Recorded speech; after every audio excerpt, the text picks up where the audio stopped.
بەوانە دەڵێن کە ڕقیان لەم گەلەیە، لەم میلەتی کوردەیە، پێیان دەڵێن هەر زمانێکیان هەیە، هەم وڵاتە زلهێزەکان و هەم دەوروبەریشمان کە هەمووی دوژمنە، چاویان بە خۆشی و شادی ئێمە هەڵنایە.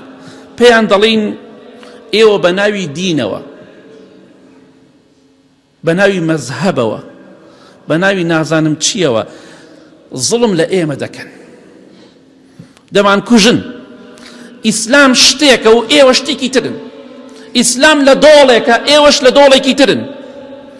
ئیسلام ئاینی پیرۆزی ئیسلام ئاشتی پێخۆشە. خوای گەورە دەفەرمێ پێغەمبەری خوا صلی الله علیه وسلم وئین جنحوا للسلم فاجنح لها، ئەگەر کافرەکان داوای ئاشتیان کرد تۆش ئاشتی بکە. ئیسلام دینی ئاشتیە، ئاشتی لە ئێمە دەوێ، لە ئێمەی هەڵگری ئەم دینە، بەڵام دژمنانی ئەم گەلە شەڕیان دەوێ، کەواتە ئەوان لە ئیسلام تێنەگەیشتونە، ئەوان مخالفەی ئیسلام دەکەن، با بە ناوی ئیسلامەوە بیکەن، درۆ دەکەن، بەکرێ گیراون زۆر بەیان، بەکرێ گیراون زۆر بەیان، ئەڵقە لە گوێی وڵاتە ئەجنەبیەکان و وڵاتە زلهێزەکانن. خوای گەورە لە ناویان بەری ئەوانەی کە زڵم لە هەر میلەتێک دەکەن، بە تایبەتی میلەتی گەلی کورد. ئیسلام قبوڵی نەکردووە زڵم لە ئاژەڵێک بکرێ، چ جای مرۆڤێک. ئیسلام قەدەغەی کردووە. پێغەمبەری خوا صلی الله علیه وسلم کاتێک کە جێشێکی دەنارد، سپایەکی دەنارد، دەیفەرموو ژن نەکوژن، ئەمان ژن نەکوژن. دەیفەرموو مناڵ مەکوژن، ئەمان مناڵە کوژن. دەیفەرموو پیرەمێرد و ئەختیار مەکوژن، پیرەژن مەکوژن، ئەمان دەیکوژن. کەواتە ئیسلام شتێکە، ئەمان شتێکی ترن. نەفام و نەزانن بە ئیسلام.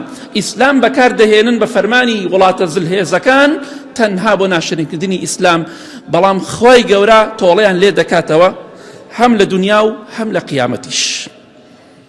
چونکە بەڕاستی ئەگەر ئێوە حەسوود نەبن، ئەگەر لە ئیسلام تێبگەن، ئێوە دژایەتی ئەوە ناکەن کە ئێمە دەوڵەتێکمان نەبێ و سەربەخۆ بین. بەڵام بەڵگەی لەسەرەوەی کە ئێوە نەفام و نەزانن بە ئیسلام و هەڵگری ئەو ئیسلامە پیرۆزەرین کە خوای گەورە ناردیوێتی. تەنها کەسانێکی دەمارگیرن و هیچی تر. بەڵام ڕۆژێک دێت ڕۆژی مەحکەمەی خوایە، ئالەوێ زاڵم و مەزلوم هەمووی کۆ دەبێتەوە و هەموو کەسێک باجی تاوانەکانی خۆی دەدا. لای خوای گەورە ئەوە نایخوا عەرەبی یا غەیری عەرەبی، کێ زاڵم بێت تۆڵەی خۆی وەردەگرێت، کێش مەزلوم بێ حەق و مافی خۆی وەردەگرێت.